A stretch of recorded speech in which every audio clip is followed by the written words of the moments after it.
Let's talk a little bit about why you do not want to use stock dividends as your solution, if you will, for retirement income.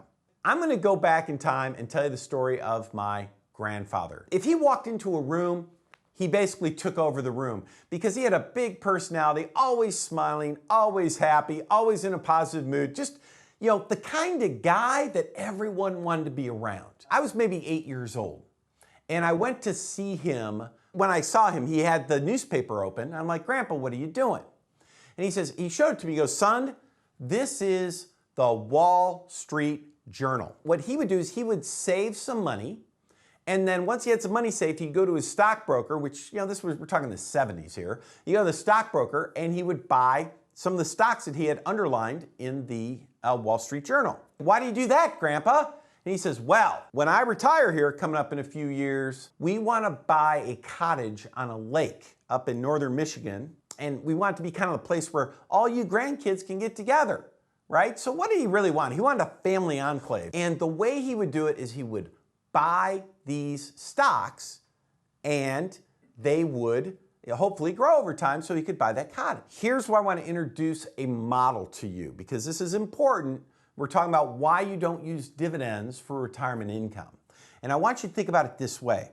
Whenever you do your retirement planning, you have some different elements that you need to think of. And we call that goals, strategies, and tools.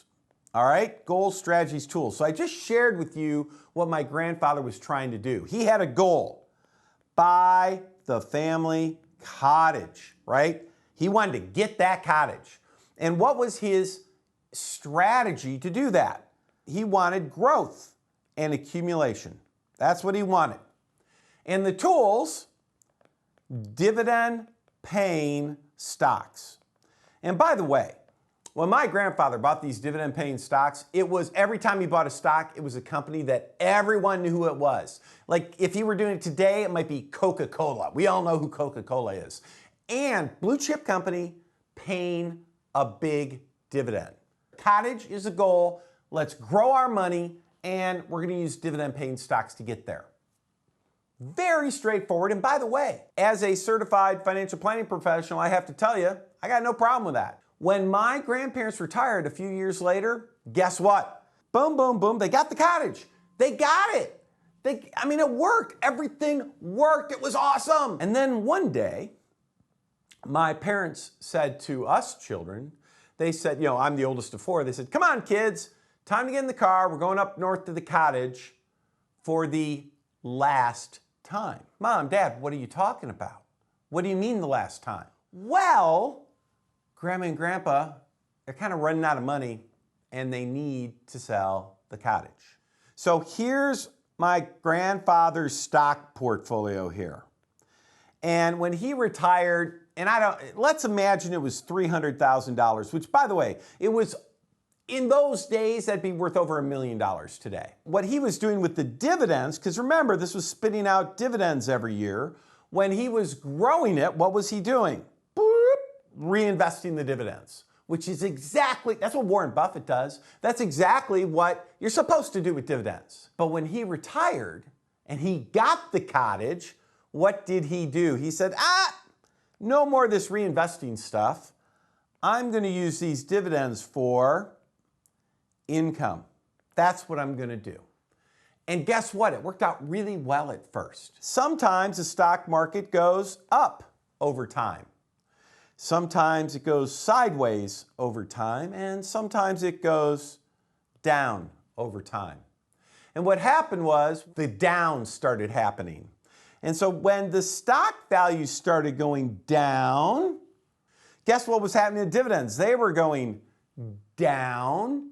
In fact, they went down so far that suddenly my grandparents were like, "Uh-oh, these are not enough. We're in trouble. It's not enough money. We need more money to make ends meet." Where are they going to get more money to make ends meet? Right there. They had to sell stock, not when it was high, but when it was low. And when you sell stock low, that means you have to sell more shares.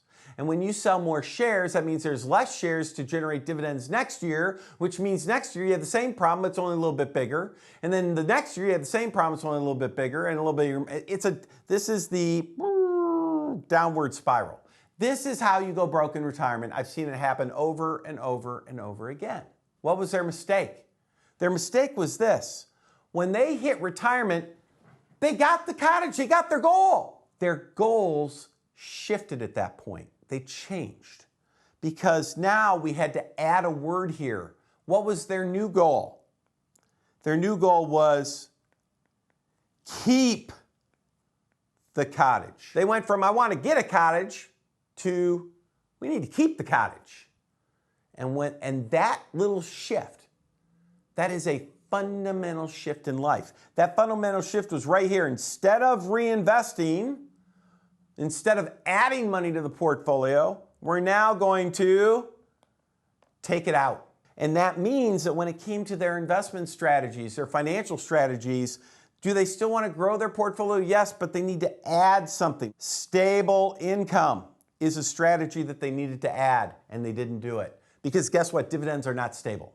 You can't use, at no point are dividends stable. And I don't care if your dividends in your company were growing for 30 years. They were for my grandfather too. And they grow for 30 years until they don't. 2000 through 2002, dividends that grew for 30 years suddenly didn't anymore. 2008, they didn't anymore. They grow until they don't. We should probably carve out some of these stocks into some type of income tool, right? Something that would generate income so that we didn't have this worry. So that we know that, hey, if markets go up, we want to put a green check. We want to say, hey, we're going to be okay. If markets go sideways, we want a green check. We want to be okay. And if markets go down, we want a green check. We want to be okay. Well, guess what? If all of your money's in dividend-paying stocks, you're only okay if markets go up. And we need better than that. Learn from my grandparents. Because they made that mistake, they had to sell the cottage. And when my grandparents had to sell that cottage, my grandfather, larger than life, super positive, happy guy, within a year he was dead. That broke him. I never saw him laugh or smile again. It was a tragedy. One that never had to happen. He just made a little tiny mistake. Unfortunately, it was at the time of life when little mistakes are magnified into big mistakes. Don't be my grandfather. Learn from him. My grandfather, he had enough money. If he did the right thing, he never would have had to worry about money. He would have been able to keep that cottage forever. But you got to make sure you're setting up your accounts the right way. You need to make sure you understand retirement is a fundamental shift in life. And remember, stock dividends, they're not for retirement income, they're for reinvestment. Use the tool for what it's designed to do. There you go, that's our message this week. Hope you found it helpful. See you again soon.